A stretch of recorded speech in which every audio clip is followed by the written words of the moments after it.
नमस्ते सभी को हमारे साथ जुड़ने के लिए धन्यवाद। आज हम तत्वों को न्यायाधीश के रूप में एक पत्र पढ़ने जा रहे हैं। यह एक सर्वेक्षण पत्र है, इसलिए वे बहुत सारी जानकारी के माध्यम से जाते हैं। निक और मैं इसमें से कुछ हिस्सों के बारे में बात करने जा रहे हैं, सभी के बारे में नहीं। तो हम निश्चित रूप से आपको इस पत्र को देखने की सिफारिश करते हैं। लेकिन मुझे लगता है कि हमने बहुत सारी महत्वपूर्ण जानकारी और वो चीज़ें निकाल ली हैं, जिनकी आपको वास्तव में परवाह करनी चाहिए। इसमें जाने से पहले क्या हम थोड़ा परिचय करना चाहेंगे? क्या आप हमें शुरू करना चाहेंगे, निक? हाँ, मेरा नाम निकोलस वैन नेस्ट है। मैं यहाँ एराइज़ में एक डेवलपर एडवोकेट हूँ। हाल ही में शामिल हुआ हूँ और हाँ, मैं वास्तव में इस पत्र को आप सभी के साथ देखने के लिए उत्सुक रहा हूँ। और सामान्य रूप से भाषा मॉडल एलएम इस समय बहुत ही रोमांचक हैं। तो ये बहुत मज़ेदार होने वाला है। हाँ, और नमस्ते सभी को। मैं सैली एन हूँ, मैं यहाँ राइज़ में एक प्रोडक्ट मैनेजर हूँ। मैंने अपने दिन का बहुत सारा समय हमारे एआई सहायक को पायलट पर काम करने में बिताया। तो इस सामग्री में से बहुत कुछ ऐसा है जिसके बारे में मैं हर दिन सोचता हूँ। मैं नए मूल्यांकन बना रहा हूँ और उनका उपयोग कर रहा हूँ, इसलिए तत्वों को न्यायाधीश के रूप में उपयोग करना निश्चित रूप से एक शक्तिशाली तकनीक है। और जब मैं हमारे उत्पाद पर काम नहीं कर रहा होता, तो मैं बहुत से ग्राहकों के साथ काम कर रहा होता हूँ, जिनके पास इस क्षेत्र से संबंधित बहुत सारी जानकारी है। तो मैं इसे लेकर बहुत उत्साहित हूँ। लेकिन हाँ, चलो फिर इसमें गहराई से उतरते हैं। ये बहुत अच्छा है। और शुरू करने से पहले एक और नोट, हम चाहते हैं कि ये इंटरैक्टिव हो। तो अगर आपके पास कोई सवाल है, कुछ ऐसा जिसे आप चाहते हैं कि हम थोड़ा और बात करें या कुछ ऐसा जिसे शायद आप नहीं चाहते कि हम चर्चा करें, आप इसे प्रश्न और उत्तर या चैट में डालने के लिए स्वतंत्र महसूस करें। हम इसे देखेंगे और हम चलते-चलते कुछ लाइव उत्तर देंगे। और फिर हम अंत में कुछ समय बचाने की कोशिश करेंगे ताकि एक अच्छी चर्चा हो सके। लेकिन हम एक्शन पेपर में जाने से पहले हम कुछ नया करने की कोशिश कर रहे हैं। इन पिछले कुछ पेपर रीडिंग में हम पहले एआई उद्योग के अपडेट्स पे थोड़ा-सा ध्यान दे रहे हैं। आप जानते हैं, यह उद्योग बहुत तेज़ी से आगे बढ़ रहा है। मुझे सब कुछ के साथ तालमेल बनाए रखने में थोड़ी कठिनाई हो रही है। तो मुझे यकीन है कि कुछ लोग भी ऐसा ही महसूस कर रहे होंगे। तो हम बस कुछ शानदार चीज़ों का ज़िक्र करना चाहते थे जो हम देख रहे हैं। यहाँ मैंने जो पहला नाम सूचीबद्ध किया है वह है गूगल डीप माइंड का रिलीज़ जेमिनी 2.0 और प्रोजेक्ट एस्ट्रा। मुझे इस रिलीज़ के बारे में जो वास्तव में दिलचस्प लगा, वह यह है कि उन्होंने विशेष रूप से एक एआई मॉडल का उल्लेख किया है, जो एजेंटिक युग के लिए डिज़ाइन किया गया है। मुझे लगता है कि पिछले 6 महीनों में एजेंट अधिकाधिक लोकप्रिय होते जा रहे हैं। मैं उनके बारे में बहुत सारा कंटेंट देख रहा हूँ, उनके चारों ओर बहुत सारे प्रोजेक्ट्स। तो यह देखना दिलचस्प है कि गूगल ने इस एजेंटिक युग का विशेष रूप से उल्लेख किया और मैं वास्तव में ये देखने के लिए उत्सुक हूँ कि वहाँ और क्या आता है। यहाँ हमारे पास दूसरा हिस्सा है, ओह! माफ़ कीजिए, एप्पल। ब्रॉडकॉम के साथ मिलकर अपने खुद के एआई प्रोसेसर चिप्स विकसित कर रहा है। मुझे यकीन है कि यह कोई रहस्य नहीं है। एनवीडिया एआई प्रोसेसर चिप्स का मुख्य सप्लायर है, तो एप्पल को देखना दिलचस्प है, एक खिलाड़ी के रूप में वहाँ शामिल होने के लिए। मुझे ये सोच पसंद है कि आप जानते हैं, हमारी अवसंरचना, वहाँ के एआई चिप्स जो हम मॉडलों के साथ हासिल करने में सक्षम होंगे, उसके साथ हाथ में हाथ डालकर चलेंगे। तो मैं व्यक्तिगत रूप से इसे बढ़ते हुए देखने के लिए उत्साहित हूँ। और फिर यहाँ आखिरी बात, अगर आपने इसे नहीं देखा है, तो ओपनएआई ने मूल रूप से एआई रिलीज़ के 12 दिन करने का फैसला किया है। मुझे लगता है कि आज दिन 10 है, मैंने इसे यहाँ नहीं जोड़ा। लेकिन ये आखिरी 9 रिलीज़ है। यहाँ बहुत कुछ है। मैं बस उन कुछ चीज़ों के बारे में बात करने जा रहा हूँ जिन्हें मैं महत्वपूर्ण मानता हूँ। मुझे लगता है कि सोरा वास्तव में बहुत शानदार है। ये टेक्स्ट से वीडियो की तरह है। वहाँ के दृश्य वास्तव में अद्भुत हैं। बिल्कुल इसे आज़माने की सिफ़ारिश करता हूँ। हमारे पास ओपनएआई और एप्पल के बीच साझेदारी भी है, जिसमें एप्पल इंटेलिजेंस को नवीनतम आईओएस अपडेट के साथ जारी किया जा रहा है। उनमें कुछ मज़ेदार हैं, जैसे एडवांस्ड वॉइस, जैसे सेंटा मोड। जो दिलचस्प है, साथ ही कुछ और गंभीर चीज़ें, जैसे नए डेवलपर टूल्स, कैनवास, कोड को वास्तव में प्राप्त करने की क्षमता, वास्तविक समय में संपादित करना, लेकिन फिर उस कोड को उनके यूआई में चलाना या खेलना अब काफ़ी शक्तिशाली है। तो उनके लिए वास्तव में रोमांचक रिलीज़ आ रही हैं और मैं ये देखने के लिए उत्साहित हूँ कि अगले 3 दिनों में हमारे लिए क्या है। लेकिन हाँ, ये कुछ उद्योग अपडेट्स हैं। चलो अच्छे सामान में चलते हैं, यानी पत्र में। अच्छा लगता है। ओह! सही। तो अगर कोई नहीं जानता कि न्यायाधीश के रूप में एलएलएम क्या है, तो हम इसके लिए थोड़ा-सा परिचय देना चाहते थे। तो उनका उद्देश्य आउटपुट का मूल्यांकन करना है या वास्तव में एलएलएम एप्लीकेशन के किसी भी हिस्से का गुणवत्ता, प्रासंगिकता और सटीकता के लिए। ये तो बस कुछ ही हैं। हम बाद में और भी बहुत कुछ जानेंगे। ऐसे कई एप्लीकेशन हैं, लेकिन ये लगभग किसी भी एलएलएम एप्लीकेशन पर लागू होने वाले हैं। आप जानते हैं, यह विशेष पत्र सारांशण, संवाद, कोडिंग जैसी चीज़ों का उल्लेख करता है। लोग एलएलएम को न्यायाधीश के रूप में उपयोग करना चाहते हैं, न कि मानव एनोटेशन के रूप में। इसका कारण ये है कि यह स्केलेबल है। ये लगातार है। इससे बहुत सारे व्याख्यात्मक परिणाम मिलते हैं, जैसे कि व्याख्याओं का उपयोग करना और फिर आप जानते हैं यह मानव मूल्यांकन पर निर्भरता को कम करता है। हम बहुत से लोगों को एलएलएम को न्यायाधीश के रूप में अपनाते हुए देख रहे हैं। कुछ चीज़ें हैं जैसे कोड मूल्यांकन करता या आप जानते हैं पूरी तरह से मानव मूल्यांकन। लेकिन हम देख रहे हैं कि एलएलएम को न्यायाधीश के रूप में सबसे अधिक उपयोग किया जा रहा है और ये एक बेहद शक्तिशाली उपकरण है। जब तक आप इसे सही तरीके से लागू करते हैं। निक, क्या आप यहाँ परिचय के पक्ष पर कुछ जोड़ना चाहेंगे? मैंने कुछ छोड़ा। मुझे लगता है कि आपने इसे कवर कर लिया। हाँ, मैं ये वास्तव में दिलचस्प रहा है जैसे कि इन एलएम्स को न्यायाधीश के रूप में देखना और यह देखना कि वे कैसे प्रदर्शन करते हैं और इस पे थोड़ा-सा शोध कर रहा हूँ और अपने मॉडल को ट्यून कर रहा हूँ। तो हाँ, ये बेहद शानदार है। आप बहुत कुछ कर सकते हैं। जैसे कि आप जानते हैं, मुझे डेटा पक्ष बहुत पसंद है। तो जैसे वही कि अपने डेटा सेट को इन निर्णयों, इन श्रेणीबद्ध मूल्यों के साथ एनोटेट करना शुरू करें। ये देखना वास्तव में शानदार होगा कि उनके विभिन्न अनुप्रयोग उत्पादन में कैसे आते हैं। और हम थोड़ी देर में इसमें सब कुछ शामिल करने वाले हैं। तो यहाँ इस पेपर का ध्यान किस पर है? अब हम इनमें से कुछ को कवर करने जा रहे हैं। इनमें से कुछ को हम समय की वजह से छोड़ने वाले हैं। अगर आपके पास एलएमजे के साथ शुरुआत करने के बारे में कोई सवाल हैं, तो इसे देखने की सिफारिश ज़रूर करता हूँ। लेकिन ये हैं, जैसे कि 5 प्रकार के स्तंभ जिन पर वे ध्यान केंद्रित करते हैं। तो वे कार्यक्षमता पर ध्यान केंद्रित करते हैं, जैसे कि क्यों, पद्धति कैसे, अनुप्रयोग कहाँ, मेटा आकलन और फिर एलएमजे के लिए कुछ सीमाएँ भी। तो ये कुछ मुख्य बातें हैं जिन पर हम आज यहाँ ध्यान केंद्रित करने वाले हैं। ठंडा। चलो इनपुट प्रकारों से शुरू करते हैं। तो इस पेपर में लगभग 3 इनपुट प्रकार हैं जिनका उल्लेख किया गया है। तो हमारे पास पॉइंट वाइज़ मूल्यांकन है। यह एक समय में एक आइटम पर ध्यान केंद्रित कर रहा है। आप इसे इस तरह सोच सकते हैं, क्या मेरा आउटपुट सही है? यहाँ एक प्रॉम्प्ट टेम्पलेट है। यहाँ मेरा आउटपुट है। क्या आप मुझे बता सकते हैं कि यह आउटपुट सही है या नहीं? आप जोड़ीबद्ध मूल्यांकन भी कर सकते हैं। तो इनमें से कौन-सा आइटम बेहतर है? तो 2 या अधिक आइटम की तुलना करते हुए कौन-सा सारांश मुख्य विचार को बेहतर तरीके से पकड़ता है? मुझे लगता है कि जब हम प्रयोगों में जाते हैं, तो मैं इस जोड़ीबद्ध मूल्यांकन का उपयोग होते हुए बहुत देखता हूँ। शायद आप उस मॉडल में बदलाव कर रहे हैं जिसे आप उपयोग कर रहे हैं या एक प्रॉम्प्ट टेम्पलेट में। और आप शायद अपने ग्राउंड ट्रुथ की तुलना इस नए आउटपुट से करना चाहेंगे और तय करना चाहेंगे कि कौन-सा बेहतर है। ये जोड़ीबद्ध मूल्यांकन का एक बहुत अच्छा उदाहरण है। इसे उन अनुप्रयोगों में भी उपयोग किया जा सकता है जहां आपके पास आपका मॉडल वास्तव में अनुमान समय पर 2 सारांश या 2 आउटपुट बना रहा हो। लेकिन मैं इसे आमतौर पर प्रयोगों के पक्ष में उपयोग होते हुए देखता हूँ, परीक्षण के पक्ष की बातें। और फिर सूचीवार मूल्यांकन। तो अगर आप किसी प्रकार की रैंकिंग कर रहे हैं या कोई आउटपुट प्राप्त कर रहे हैं, जैसे कि एलएम 5 आउटपुट देता है, तो सूचीवार मूल्यांकन उन्हें रैंक करेगा। तो आप इस सूची को समझ सकते हैं कि कौन-सा सबसे अच्छा है, कौन-सा सबसे खराब है और इस तरह से क्रमबद्ध करके प्रासंगिकता को समझ सकते हैं। हाँ, और आप देखेंगे जैसे एक सामान्य उदाहरण जो आप में से कई लोगों ने देखा होगा वह है चैट जीडीपी के साथ। वे जैसे कभी-कभी एक तुलना डालते हैं और वे वास्तव में आप जानते हैं, तो वे 2 अलग-अलग प्रतिक्रियाएँ देंगे और उपयोगकर्ता से यह निर्णय लेने के लिए कहेंगे कि कौन-सी प्रतिक्रिया बेहतर है, जो मुझे लगता है कि वास्तव में शानदार है। क्योंकि आप मूल रूप से उस निर्णय को अपने ग्राहक को आउटसोर्स कर रहे हैं और फिर इसका उपयोग अपने मॉडल को सुधारने के लिए कर रहे हैं और वे इसे एक तरह से यादृच्छिक आधार पर कर रहे हैं, इसलिए यह हर एक प्रतिक्रिया के साथ नहीं है। तो मुझे लगता है कि इस तरह से ये ग्राहक के लिए बहुत अधिक स्वीकार्य है। हाँ, ये वास्तव में एक शानदार उदाहरण है जिसे मैं जानता हूँ कि दर्शकों में से कई लोगों ने शायद अनुभव किया होगा। मुझे पता है, मुझे ये हर समय मिलता है।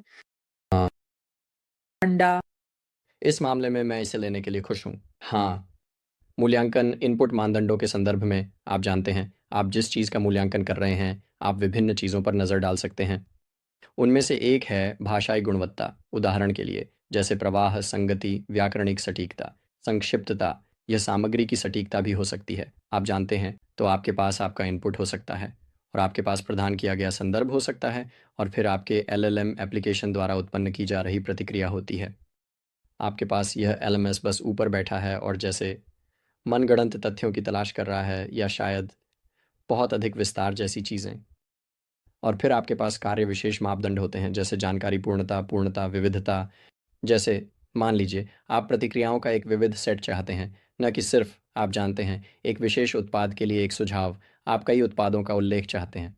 ये कुछ ऐसा हो सकता है जिस पर आप ध्यान दे रहे हैं। और फिर उपयोगकर्ता अनुभव।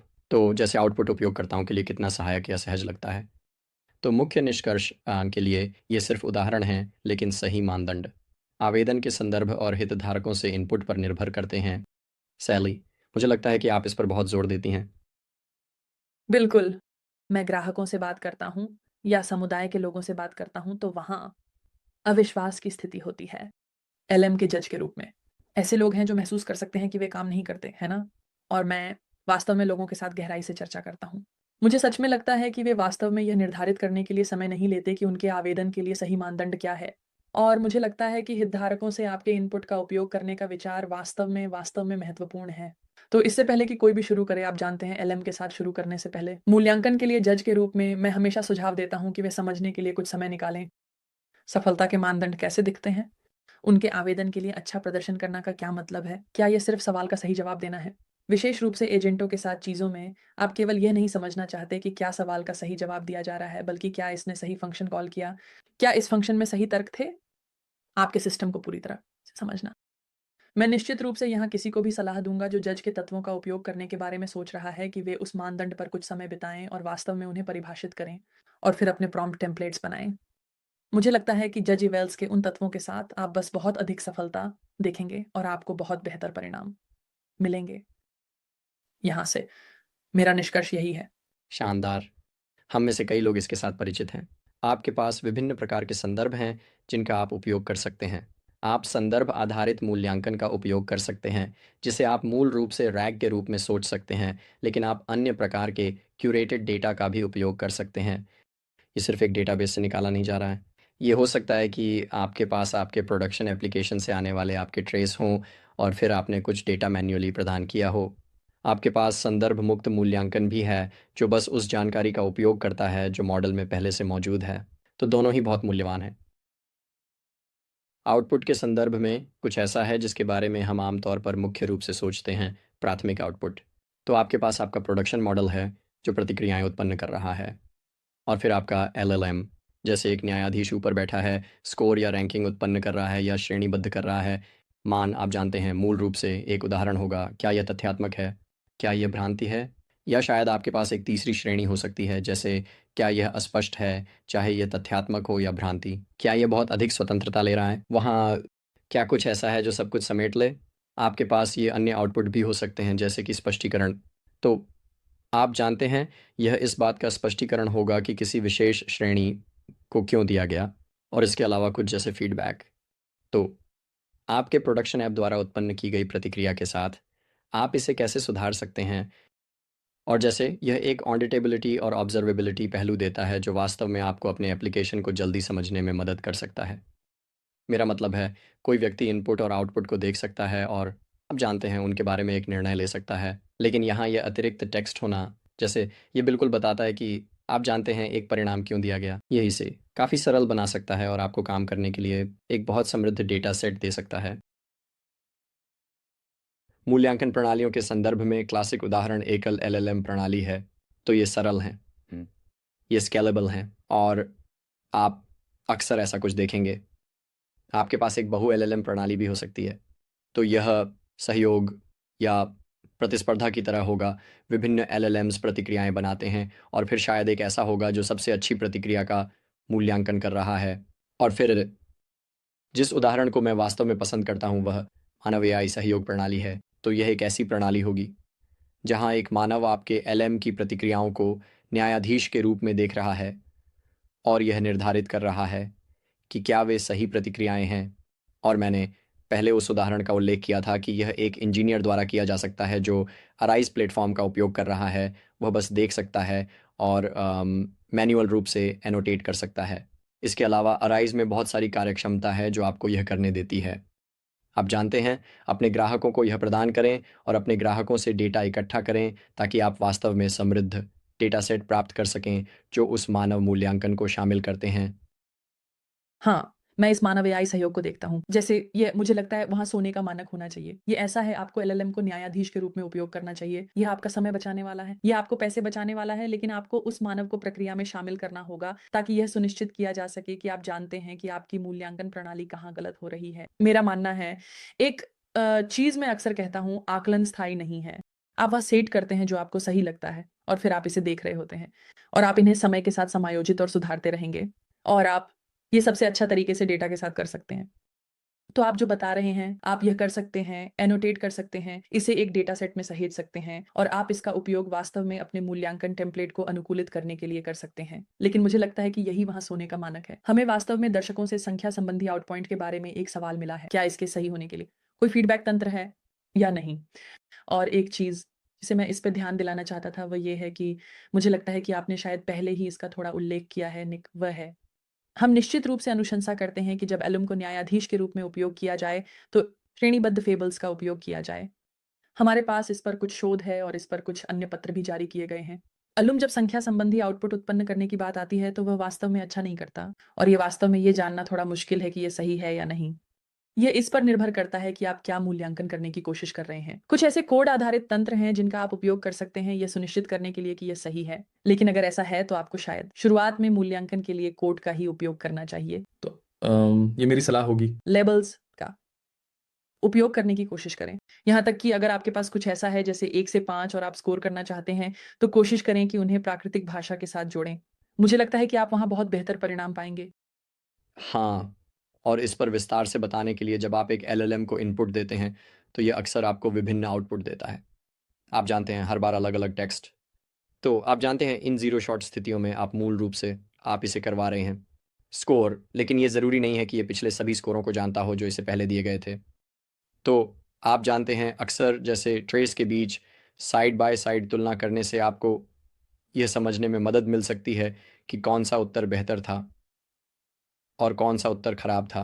ये ऐसी चीज़ें हैं जिन पर आप ध्यान दे सकते हैं। लेकिन हाँ, कभी-कभी एक रूपरेखा होना मददगार होता है जो कि आप जानते हैं 0 से 1 तक का स्कोर इन विशेषताओं को रखता है और 1 से 5 तक का स्कोर इन विशेषताओं को रखता है। यह आपकी प्रतिक्रियाओं को वर्गीकृत करने में मदद कर सकता है और अधिक स्थिरता प्रदान कर सकता है। एलएमएस की कार्यक्षमता के लिए मूल्यांकन के विभिन्न प्रकार होते हैं। आपके पास प्रतिक्रियाएं और मूल्यांकन हैं जिन्हें आप व्यक्तिगत प्रतिक्रियाओं को देखना और फिर उन प्रतिक्रियाओं के बारे में सांख्यिकी जोड़ना समझ सकते हैं। तो आपके पास एक सटीकता, प्रासंगिकता, संगति, प्रवाह स्कोर हो सकता है जो उत्पन्न हो रहा है। और फिर मॉडल मूल्यांकन के लिए यह अधिकतर एक समग्रता की तरह है। तो आपके पास एक विशिष्ट क्षेत्र हो सकता है जैसे आप जानते हैं आपका इनपुट कोडिंग उदाहरणों का एक सेट है या आप जानते हैं अनुवाद उदाहरण। और आप जो कर रहे हैं वह यह है कि आप उस डेटा के कॉर्पस पर प्रदर्शन को एकत्रित कर रहे हैं ताकि उस प्रकार के डेटा के साथ प्रदर्शन को विशेष रूप से वर्णित किया जा सके। तो आप इन व्यक्तिगत प्रतिक्रियाओं का उपयोग करके उन्हें एकत्रित कर सकते हैं और एक समग्र स्कोर दे सकते हैं। मॉडल सुधार के लिए कुछ अलग-अलग प्रकार के सुधार किए जा सकते हैं। उनमें से एक है इनाम मॉडलिंग। आपका एलएलएम उत्पादन में है। आपका एलएलएम एक न्यायाधीश की तरह है जो देखता है कि प्रत्येक प्रतिक्रिया कैसे आई और फिर एक स्कोर या श्रेणीगत मान लागू करता है। इसे फिर आपके डेटा सेट को प्रशिक्षित करने के लिए इस्तेमाल किया जा सकता है। और मुझे यह पसंद है कि ईजी अराइज डेटा सेट को क्यूरेट करना कितना आसान बनाता है और वास्तव में वहाँ क्या निर्दिष्ट करना है। आप जानते हैं ये आपके भविष्य के प्रशिक्षण के लिए जिन ट्रेस सेट्स या लेबल्स का उपयोग करना चाहते हैं। इसके अलावा आपका एलएलएम एक सत्यापनकर्ता के रूप में कार्य कर सकता है जहां यह विभिन्न प्रतिक्रियाओं को देखता है और सबसे अच्छी प्रतिक्रिया को खोजता है। तो उदाहरण के लिए मैं सोचता हूं कि अगर आपके पास ग्राहक हैं जो अक्सर वही सवाल पूछते हैं और आपका एलएलएम अक्सर प्रतिक्रियाएं देता है, तो आपके पास एक प्रतिक्रिया हो सकती है जो आप जानते हैं सबसे अधिक ब्रांड के अनुरूप है, सबसे अधिक उत्पाद के अनुरूप है। जैसे कि सभी अलग-अलग चीज़ें जो आप अपने उपयोगकर्ता को सबसे अच्छी तरह से संप्रेषित करने और उन्हें संभवतः सबसे अच्छा अनुभव देने की कोशिश कर रहे हैं। तो जब आप एक एलएलएम को न्यायाधीश के रूप में उपयोग करते हैं, तो आप इसे वास्तव में कर सकते हैं। उन सबसे अच्छी प्रतिक्रियाओं का चयन करें और फिर एक ऐसा मॉडल ट्यून करें जो उन परिणामों को प्राथमिकता देगा, जो बहुत मददगार हो सकता है। फिर आखिरी है सुधार के लिए फीडबैक। तो आपके पास एक एलएलएम है जो उत्पादन में है, ये एक परिणाम उत्पन्न कर रहा है। आपका एलएलएम एक न्यायाधीश के रूप में है, उस परिणाम पर फीडबैक उत्पन्न करें और सुझाव दें। और फिर इसका उपयोग एक डाउनस्ट्रीम मॉडल को ट्यून करने के लिए किया जा सकता है, ताकि उस फीडबैक को शामिल किया जा सके। और फिर डेटा निर्माण, और मुझे यहाँ डेटा बहुत पसंद है, तो ये वास्तव में मेरी पसंदीदा स्लाइड है। डेटा एनोटेशन के लिए अक्सर ऐसे मामले रहे हैं जहाँ GPT-4 भीड़ के कामकाजी लोगों से बेहतर प्रदर्शन कर सकता है, या कुछ अन्य एलएलएम का उपयोग उच्च सटीकता के साथ लेबलिंग को स्वचालित करने के लिए किया जा सकता है। डेटा गुणवत्ता में सुधार के लिए, जैसे कि मान लीजिए आपके पास एक प्रतिक्रिया है जो आपके उत्पादन ऐप द्वारा उत्पन्न की जा रही है, आप उस प्रतिक्रिया को एक श्रेणी सौंपना चाह सकते हैं। आप जानते हैं क्या यह तथ्यात्मक था? क्या यह भ्रांति थी? आप जो कर सकते हैं वह है एक तार्किक व्याख्या को मजबूर करना, जो कि ऐसा होगा यह तथ्यात्मक है क्योंकि इस पाठ के खंड को इनपुट में दर्शाया गया था। और फिर इस एक लेबल सुझाने दें, और इस तरह आपको बिना किसी संदर्भ के केवल एक लेबल नहीं मिल रहा है, बल्कि आप वास्तव में एक तार्किक प्रक्रिया प्राप्त कर रहे हैं, जैसे कि प्राकृतिक भाषा में स्पष्ट किया गया है। और आप इसका उपयोग प्रशिक्षण उद्देश्यों के लिए कर सकते हैं। और ये लेबलिंग को भी सुधार सकता है, जैसे कि लेबलिंग का प्रदर्शन। जो चीज़ मुझे वास्तव में बहुत अच्छी लगती है वह है सक्रिय शिक्षण। तो मैं एक श्रेणीबद्ध उदाहरण फिर से उपयोग करने जा रहा हूँ। वास्तव में जब आपके पास श्रेणियाँ होती हैं जिनके बीच आप न्याय कर रहे होते हैं, जैसे तथ्यात्मक, भ्रांति, तो वहाँ ऐसे उदाहरण या निशान हो सकते हैं जहाँ अस्पष्टता होती है, और आपका एलएलएम उत्पादन में वहाँ स्पष्ट रूप से एक अच्छा अंतर नहीं कर सकता। तो आप क्या करते हैं कि आप उन अनिश्चितता के उदाहरणों पर ध्यान केंद्रित कर सकते हैं और उन्हें विशेष रूप से मानव लेबलर्स के पास भेज सकते हैं, और जब वह वापस आता है तो इसका उपयोग मॉडल को प्रशिक्षित करने के लिए किया जा सकता है। तो आप जो कर रहे हैं वह ये है कि आप लेबलिंग की लागत को कम कर रहे हैं जो आपको करनी है, क्योंकि आप केवल उन मामलों का डेटा सेट तैयार कर रहे हैं जहां आपके निशान अनिश्चित हैं। और विभिन्न श्रेणियों के बीच की रेखा को बहुत स्पष्ट बनाना, जो मुझे बहुत पसंद है। मुझे लगता है कि ये बहुत अच्छा है। डेटा संश्लेषण के लिए आप जानते हैं सिंथेटिक डेटा सेट उत्पन्न करना बहुत प्रभावी हो सकता है। आपको ये पसंद आ सकता है। उदाहरण के लिए मान लीजिए कि आपके डेटा सेट में पूर्वाग्रह है। यह लिंग पूर्वाग्रह या जातीय पूर्वाग्रह हो सकता है या कुछ ऐसा ही, और आप ये सुनिश्चित करना चाहते हैं कि आप सभी शामिल लोगों के लिए एक अच्छा ग्राहक अनुभव प्रदान कर रहे हैं। आप वास्तव में सिंथेटिक डेटा का उपयोग कर सकते हैं। माफ़ कीजिए, मुझे खेद है। आप संतुलन बनाने और वहाँ फिर से नमूना लेने के लिए सिंथेटिक डेटा का उपयोग कर सकते हैं, जो बहुत प्रभावी हो सकता है। खैर, हम आपको एल्म के न्यायाधीश के रूप में कैसे और क्यों के बारे में बहुत सारी जानकारी देते हैं। तो हम थोड़ा पीछे हटकर इस पेपर में शामिल कुछ अनुप्रयोगों पर चर्चा करना चाहते थे। तो आप यहाँ देख सकते हैं कि हमने कुछ सामान्य मूल्यांकन उपयोग मामलों को नोट किया है। मुझे लगता है कि एक ऐसा उदाहरण जो शायद यहाँ के दर्शकों के लिए बहुत परिचित होगा, वह है संक्षेपण और रैग सिस्टम। तो यह सुनिश्चित करना कि संक्षेपण का उपयोग मामला वास्तव में प्रवाहपूर्ण और सुसंगत या सुसंगत है। और फिर रैग के लिए ये समझना कि क्या उत्पन्न आउटपुट वास्तव में उस संदर्भ से संबंधित था जिसे प्राप्त किया गया था। यह सुनिश्चित करना कि हम सही संदर्भ को पकड़ रहे हैं। मैं मल्टीमॉडल मूल्यांकन के बारे में वास्तव में उत्साहित हूँ। मुझे लगता है कि ये कुछ ऐसा है जो लोकप्रियता में बढ़ने वाला है, खासकर जब हमारे पास ये नए प्रकार के मल्टीमॉडल मॉडल हैं। हमारे पास अब रियल टाइम एपीआई के साथ ऑडियो समर्थन नहीं है, और मुझे लगता है कि अन्य मॉडल भी इसके साथ ऐसा ही करेंगे। तो मुझे लगता है कि ये एक ऐसा क्षेत्र होगा जो बढ़ेगा। और फिर निश्चित रूप से डोमेन विशेष मूल्यांकन है, तो कोई भी ऐसा अनुप्रयोग जो डोमेन के लिए विशिष्ट हो, हमारे पास उस तरह का मूल्यांकन भी होगा। और फिर ये सिर्फ वो बातें हैं जिन्हें यह पेपर उल्लेख करता है। यह आपकी एप्लीकेशन से संबंधित कुछ भी हो सकता है, या आपकी एप्लीकेशन के लिए प्रासंगिक कुछ भी हो सकता है।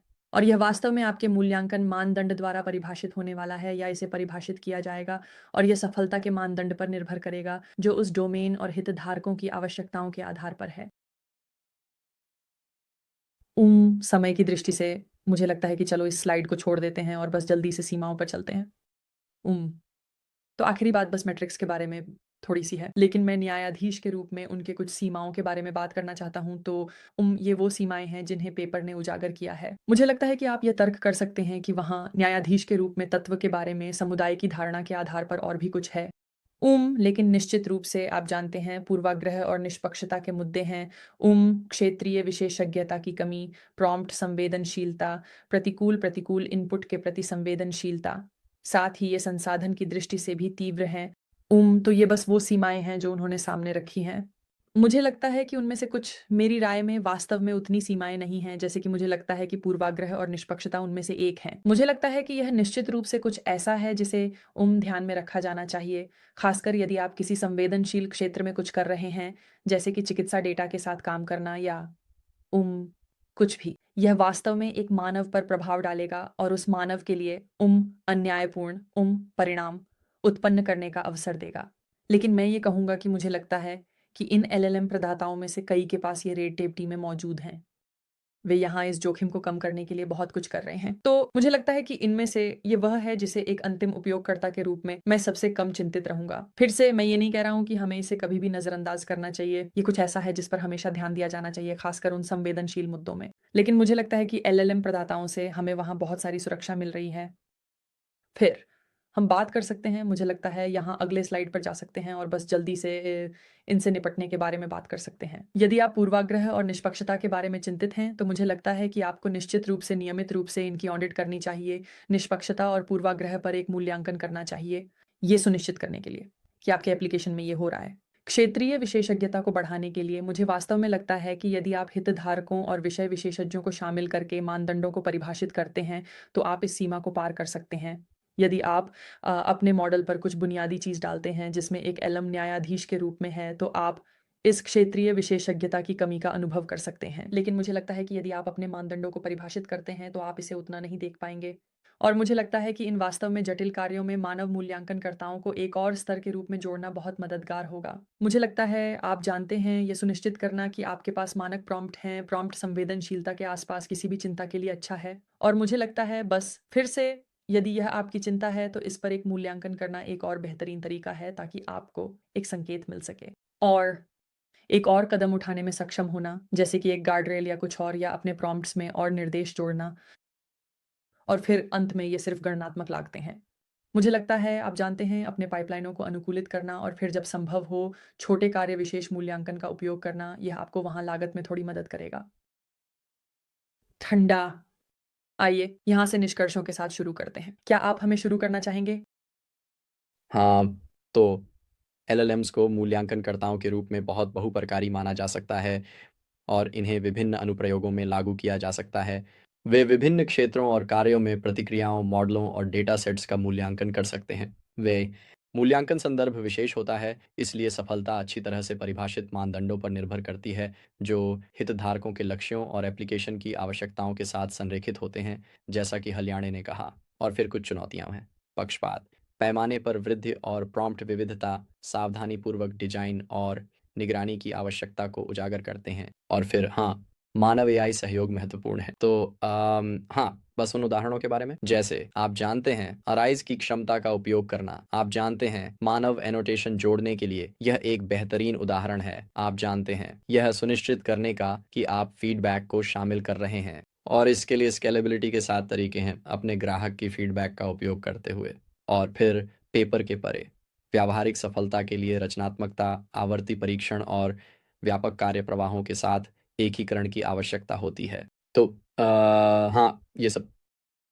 हाँ, मुझे लगता है कि ये पेपर वास्तव में बहुत अच्छा है। यह एक शानदार सर्वेक्षण है। अगर आपके पास LMS जज के बारे में सवाल हैं, तो आप किन चीज़ों के बारे में सोच रहे हैं? इसे पढ़ना निश्चित रूप से सार्थक है। हमने मुख्य बिंदुओं को संक्षेप में प्रस्तुत करने में अच्छा काम किया, लेकिन इसे पूरा पढ़ना महत्वपूर्ण है। हमारे पास बस 2 मिनट बचे हैं। यहाँ एक और उपयोगकर्ता का सवाल है, तो मैं इसे करने की कोशिश करने जा रहा हूँ। जल्दी से इसका जवाब देने की कोशिश करता हूँ। वे पूछ रहे हैं, क्या सार्वजनिक संदर्भों के लिए किसी विशेष क्षेत्र के शासी निकायों द्वारा ईवेल मानदंड प्रदान किए गए हैं?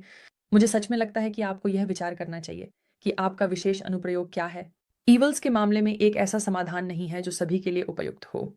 मैं जो कहूँगा वह यह है कि हम और कई अन्य लोगों ने ईवल्स के मामले में कुछ सर्वोत्तम प्रथाओं या कुछ ईवेल टेम्पलेट्स को आगे रखा है, जिन्हें आप उपयोग कर सकते हैं। कुछ ऐसा जैसे QA की सटीकता या रैग सिस्टम के लिए भ्रांति कोड संश्लेषण ईवल्स। हमारे पास फंक्शन कॉलिंग के बारे में भी चीज़ें हैं। तो मुझे लगता है कि फीनिक्स और अराइज एक अच्छा संसाधन है जिससे आप अच्छी शुरुआत कर सकते हैं। बात सही है, लेकिन मुझे लगता है कि इन्हें हमेशा दोहराने के लिए बनाया गया है। इन्हें आपके अपने संदर्भ और आपके अपने विषय विशेषज्ञता के अनुसार होना चाहिए। लेकिन मुझे लगता है कि अगर आप कुछ ईवल मानदंडों के साथ शुरुआत करने के लिए कुछ ढूंढ रहे हैं, तो ये आपके लिए एक बहुत अच्छा संसाधन है। हाँ, मैंने देखा कि सारा ने चैट में इसका लिंक पोस्ट किया। तो बस यही। बिल्कुल। तो इसे देखें, और आप जानते हैं निक या मुझे कम्युनिटी स्लैक चैनल में खोजें। हम आपकी मदद करने में भी सक्षम हैं। हाँ, मैं हमारे वर्कफ्लोज़ के बारे में जल्दी से बताने की कोशिश कर सकता हूँ। तो अगर यहाँ कोई ऐसा है जो परिचित नहीं है, तो हमारे UI में एक AI सहायक सहचालक है। मैं हमेशा सहचालक के लिए ईवल्स बनाता हूँ। मेरे पास कुछ ब्लॉग पोस्ट हैं, जैसे कि सीखे गए पाठ और हम अपने वर्कफ्लोज़ के लिए अराइज़ का कैसे उपयोग करते हैं। लेकिन मुझे लगता है कि बहुत उच्च स्तर पर हम यह पहचानने में समय बिताते हैं कि क्या मूल्यांकन करने की आवश्यकता है और सफलता के मानदंड क्या हैं। हम अक्सर कोपायलट का उपयोग करते हैं ताकि वह हमारे लिए टेम्पलेट्स तैयार कर सके, ताकि मुझे इसके लिए कोई प्रॉम्प्ट इंजीनियरिंग करने की आवश्यकता न पड़े और फिर इन आउटपुट्स की निगरानी, दृश्यता, अवलोकन और विश्लेषण करना होता है। यह समझने के लिए कि मुझे अपने अनुप्रयोग में कहाँ सुधार करने की आवश्यकता हो सकती है, कहाँ मुझे और अधिक मूल्यांकन जोड़ने की आवश्यकता हो सकती है। तो ये एक बहुत ही दोहराने वाली प्रक्रिया है, लेकिन निश्चित रूप से ब्लॉग को देखें और मैं खुश हूँ कि आप मुझे ढूँढ सकते हैं। लिंक्डइन, स्लैक पर और मैं इस पर और अधिक विस्तार में जा सकता हूँ, लेकिन मुझे पता है कि हमारे पास यहाँ समय खत्म हो रहा है। तो ये मेरा उस पर बहुत ही तेज़ जवाब था। ये बहुत अच्छा था। मुझे लगा कि आपने इसे कवर कर लिया। शानदार, ठंडा। तो आप सभी का बहुत-बहुत धन्यवाद हमारे साथ जुड़ने के लिए। निक ये बहुत मज़ेदार था। हमें जल्द ही एक और करना होगा। हाँ, ये बहुत अच्छा था। धन्यवाद सभी को। अच्छे सवालों के लिए धन्यवाद। आप सभी का दिन शुभ हो। अलविदा।